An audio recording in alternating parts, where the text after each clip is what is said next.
Hello everybody, welcome to the RxJS workshop. My name is Tracy and I'm going to share with you my solution to our last coding challenge, the flashcard challenge. Before we begin taking a look at how I coded the challenge, let's first take a look at how the completed application should look and work. When the application loads, the user is presented with the first in a series of questions that make up an entire test.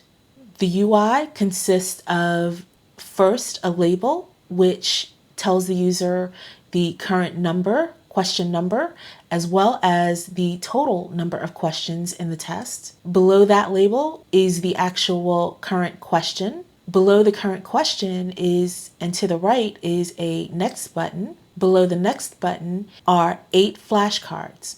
And each flashcard contains a possible answer to the current question. And below the 8 flashcards is a submit answer button. Notice both the next button and the submit answer button are disabled. And both those buttons are disabled when the application first loads and when the user is presented with a new question. To answer the question, the user can hover over a flashcard, and when the flashcard is hovered, it spins around to show the back of the flashcard, and the back of the flashcard is in orange. To select a given flashcard as an answer to the question, the user can click on the flashcard. Once the user clicks on a flashcard for the first time, notice the submit answer button is enabled, and the user can toggle the selection of the flashcard by clicking on it a subsequent time. So currently fork join is selected. If I click on this again, it's unselected, and notice the submit answer button is disabled. The submit answer button enables when the user makes at least one selection of the flashcards. If no flashcards are selected, then the submit answer button is disabled. Now, for each question, there may be one or more answers to the question. So in the case of this question, select all operators that require source observable completion, the answers are actually fork join, last, toArray, reduce, and group by. So this particular question has 5 answers. And when we click on the submit answer button, we get the response to our submission, whether it's correct or incorrect, and that shows up in the form of a label to the left of the submit answer button. And notice, once the submit answer button is clicked, a few things happen. The submit answer button becomes disabled. We see the correct or incorrect response label. The next button is then enabled. And notice that when I hover over any of the flashcards, we can no longer change our answers to the question. So hovering over the flashcard does not spin the card once the question has been submitted, once the answer to the question has been submitted, nor can we click on any of the flashcards. So once the submission is made, the only thing that the user can do then is click the next button to load the next question in the series of questions. So I'll click on the next button, and notice what happens when I click on the next button. The label tells us that we're currently on question number 2 of 5. The new question appears below that label. The next button disables. We're presented with flashcards that have new answers, and the submit answer button is also disabled. And now the user interface is set for the user to answer this question. And this question says, select all operators that return a mirror of the source observable. And the answer to that is tap and finalize.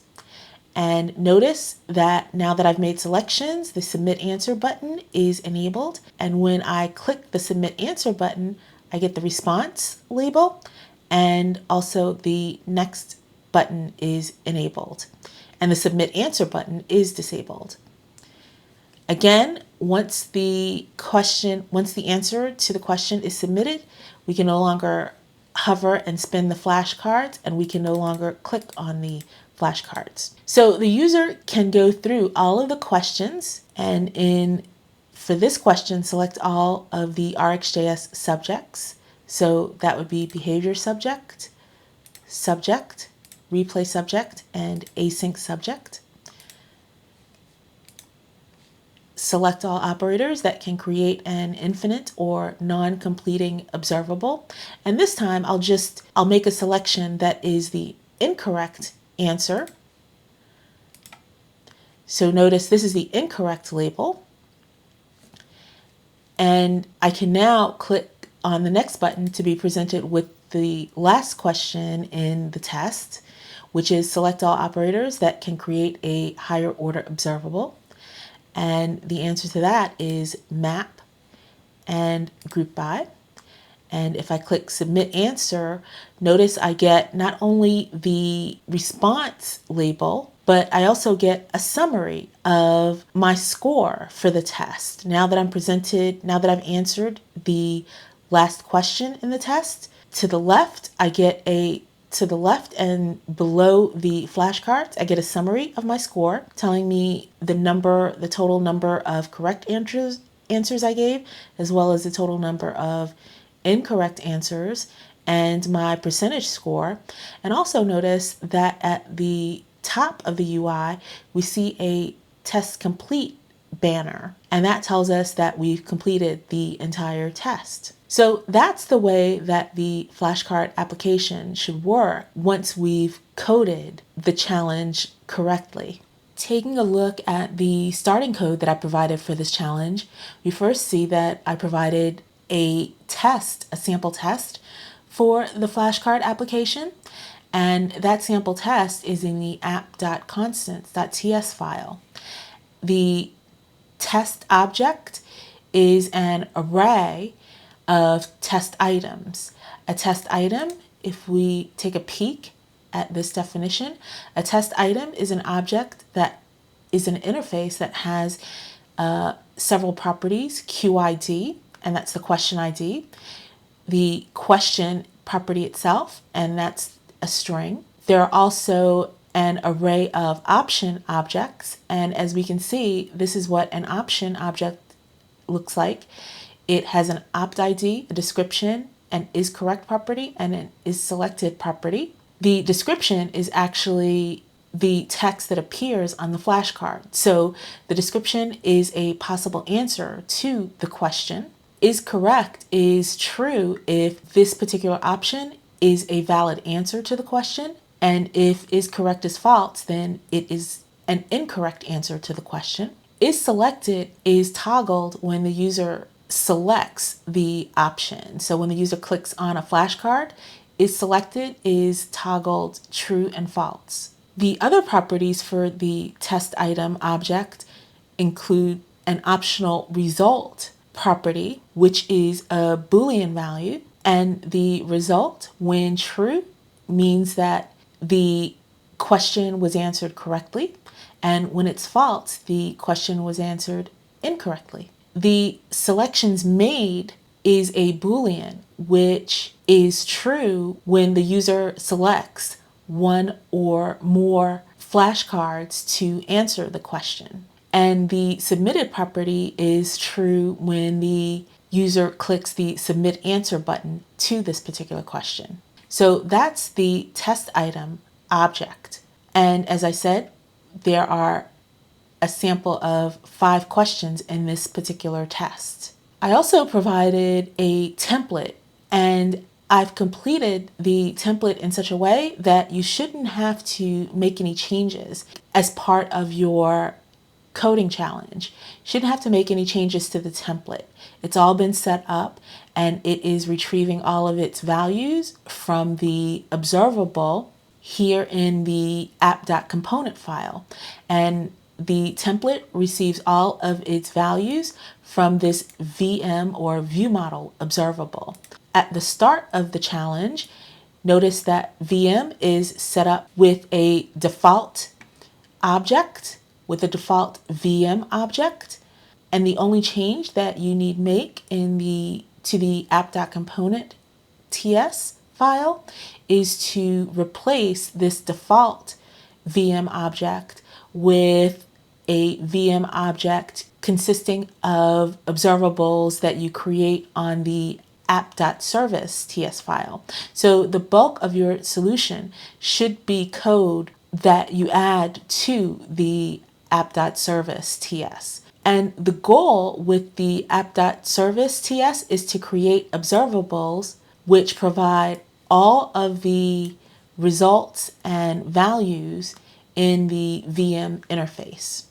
So that's the starting code that I provided for the challenge. And again, notice in the app.service.ts file, I've provided only the test observable, which retrieves all of the test items from the app.constants file, as well as a helper method called shuffle array, which shuffles all of the option objects for each test. And I've also provided stubs for the methods that are being called in the app.component files.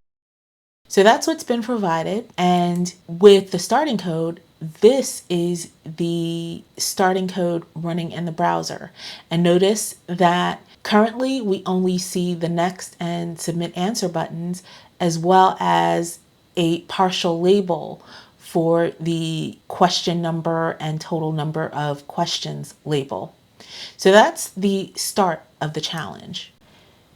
So what I'll do now is I'll paste in all of the code that I added to the app.service file. I'll paste that code in and I'll discuss line by line what my solution consists of. So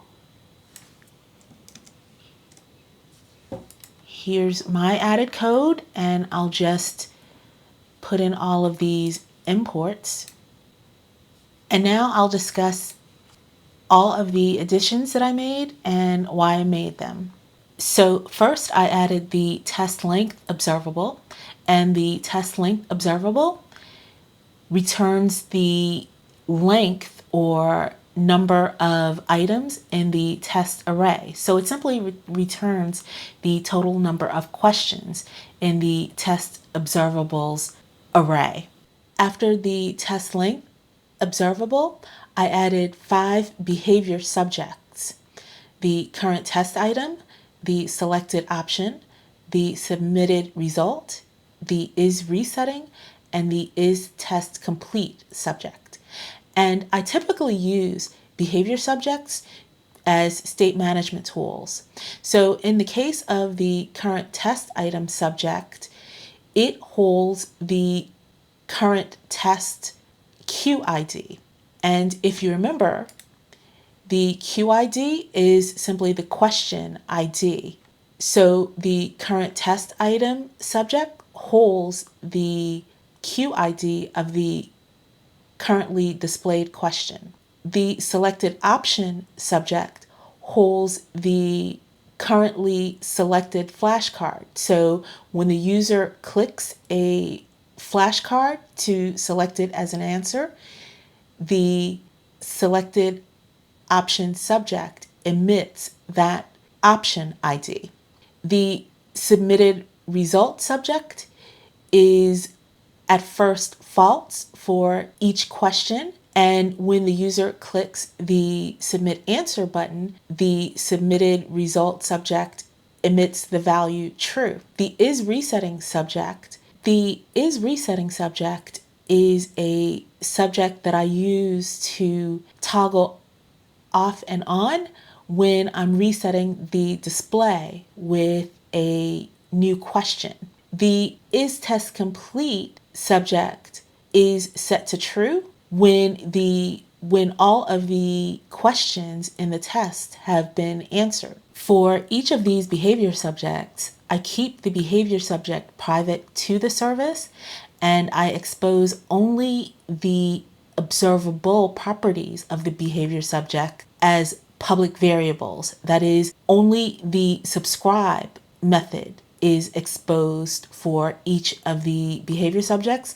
Only the subscribe method is exposed publicly. The observer methods are kept private to the service so that only the service can call the next method on the behavior subject. And this is a very common pattern in RxJS programming in Angular, to keep the observer properties private to a service and expose only the observable properties of a subject as public variables. After the behavior subjects, I derived an observable called isLast.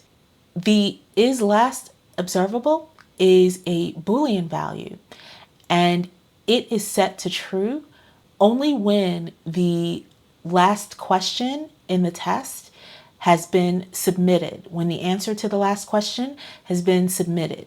And in the case of the sample test that I provided, it's when the 5th question in the test has been answered. Then the isLast observable is set to true. Anytime before that, isLast is set to false. I created the reset observable to enable me to reset the display with a new question when the user clicks the next button. And the reset observable is one of 3 components that make up the resetting feature. The other 2 components are the isResettingSubject, which you see being used in the pipeline of the reset observable. And the third is the reset method. So how do these 3 components work together to give us our resetting functionality? When the user clicks the next button to display the next question in the test, the reset method is called. And when the reset method is called, notice it has a parameter called new test. And that parameter is simply the current question ID, which will be incremented to give us the next question in the test. But before that occurs, the isResettingSubject emits a new value. It emits the value true, which when the isResettingSubject is set to true, it means that the resetting of our observables is occurring. So it lets other observables know that resetting is occurring. So isResettingSubject is set to true. Then immediately after that, all of the subjects that need resetting get their new values. So the current test item subject emits the new test value. The selected option subject emits 0, which means that there are no flashcards selected. When that value is 0, no flashcards are selected. The submitted result subject is set to false. Now, bearing in mind that the isResettingSubject is set to true, when we take a look at both the reset observable and the user test observable, notice that both of those observables are listening for emissions from the current test item, the selected option, and the submitted result. The user test observable has a filter which will short circuit when isResetting is true. It will only allow the pipeline to continue when isResetting is false. But because the reset method has set isResetting to true, when the resetting functionality is occurring, user test will not emit any values. It will short circuit, so it won't move on to its scan operator. The reset observable, on the other hand, is also listening for the emissions from current test item, selected option, and submitted result.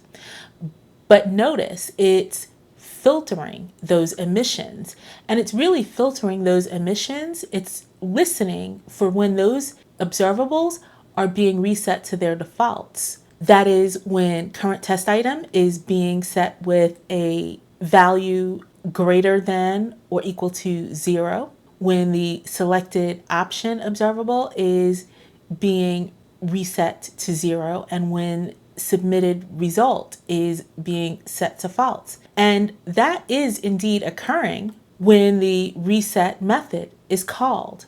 But notice that the reset observable is using the zip operator, which means that it will only emit its value and move on in its pipeline when all three of those emissions have occurred. That is the emission from current test item, from selected option, and from submitted result. So when that occurs, and that occurs when the reset method, when all of those lines of the reset method have been run, then the reset observable will continue on with its pipeline. And notice that its setting is resetting subject back to false, which then allows the user test observable to continue on with its pipeline. Because remember, the filter operator is on line 59 is mandating that the is resetting value be false. And this is a pattern that I use again and again to do resetting in my reactive programs in RxJS and Angular. The user test observable is using the combineLatest operator to listen for emissions from 4 observables: current test item, selected option, submitted result, and reset. And when resetting is occurring because of that filter statement on line 59, the emissions from current test item, selected option, and submitted result, they're all being ignored. When resetting is not occurring, any one of those observables will cause the user test observable to continue on with its pipeline, to run all of the lines in its pipeline, which means whenever the current test item emits a new value, user test's pipeline will run. Whenever selected option observable emits, the user test pipeline will run. Whenever the submitted result observable emits, and that's when the user clicks on the submit answer button, then user test will run its pipeline. So user test observable will always run its pipeline when any of these observables emits a value, except when, of course, the resetting mechanism is going on, when the resetting mechanism is set to true. Now, you may be wondering why it is that I included the reset observable in the combineLatest for user test. And that's because once the resetting of the 3 other observables is done, we still want the user test observables pipeline to run. We just want it to run once the 3 observables are set to their defaults. So if we don't include the reset observable in the combineLatest, once everything is set to its default, user test won't emit, but we do indeed want it to emit. We want it to emit with the new question and with all of the flashcards unselected and with the submitted result value set back to false. So that's why the reset observable is included in the combineLatest. Taking a look at the rest of the code in the user test observables derivation, on line 58, I use withLatestFrom to include the emissions from the test observable. And remember, the test observable is the array of questions coming from the app constants file. So it's an array of all the questions in our test. And also in the withLatestFrom operator, I'm passing the is resetting observable, and the is resetting observable is being used in the filter operator. Its value is being used in the filter operator. Now, the bulk of what the user test observable does is really in the scan operator. And one thing to understand about the scan operator is that it serves as a state management tool, a lot like RxJS subjects. You can use the scan operator to maintain state. So what exactly is the scan operator maintaining? And notice that the scan operator is the last operator in the user test observables pipeline, which means that whatever it returns is the emitted value. The scan operator takes two things as parameters. And I'll just close down the editor so we can see a bit more of this. But it looks as though the scan operator is taking lots of parameters, but indeed it's really only taking two parameters. The first parameter that the scan operator takes is a function, and this is the function that's being passed into the scan operator. And there's a name for this type of function that the scan operator takes. It's called an accumulator function.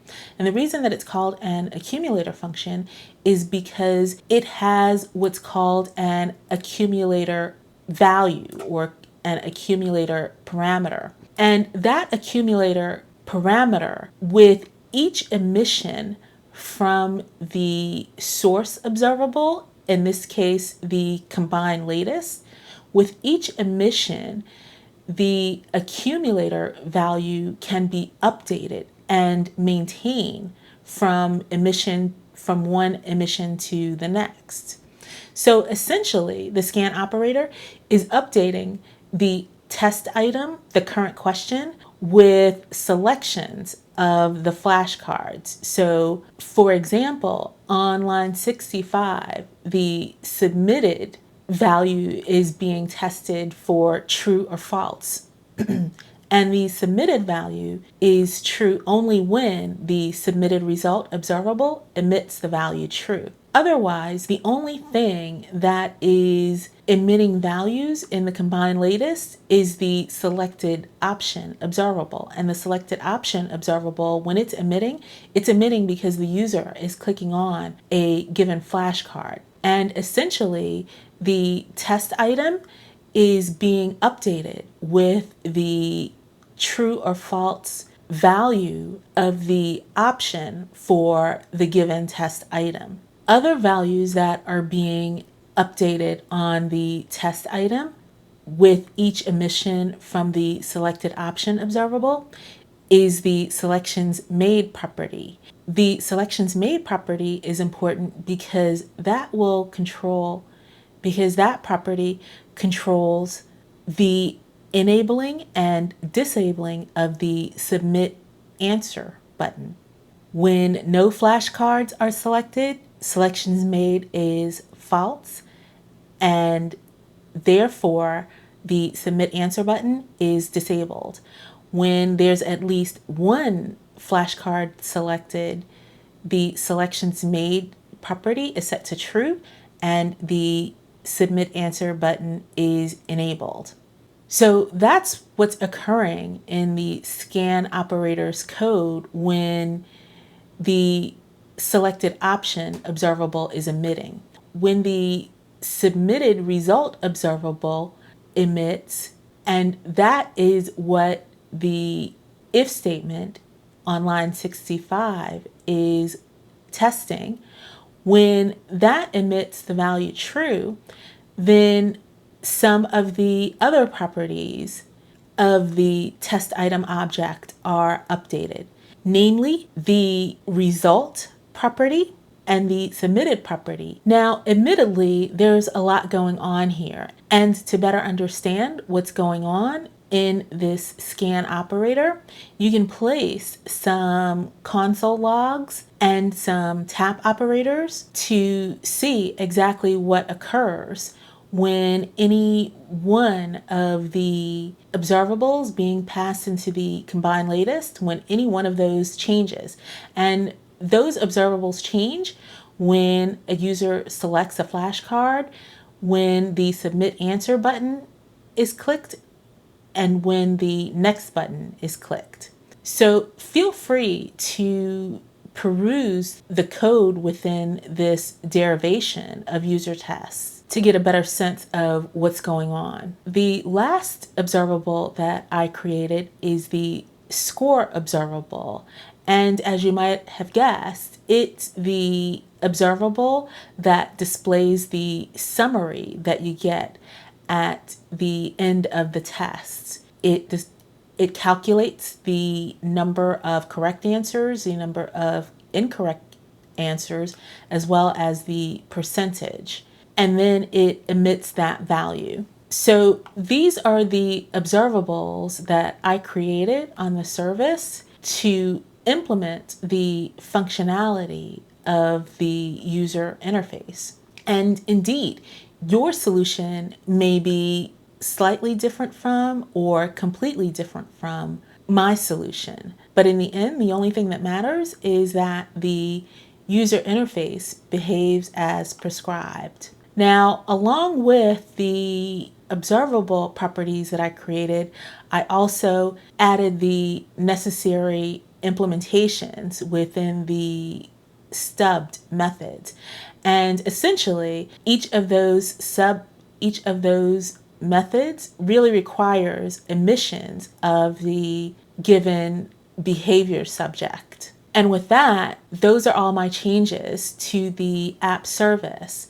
Now, to make the user interface work, I also needed to update the VM observable or the view model observable to retrieve all of the values from the service. And essentially, I derived the VM observable using a combineLatest that listens for all of the observable properties on the app service. And when any one of those observables emits, then the VM observable emits a new value as well. Now, again, if the way that you implemented the app service is different from mine, then indeed your derivation of the VM observable will also be different.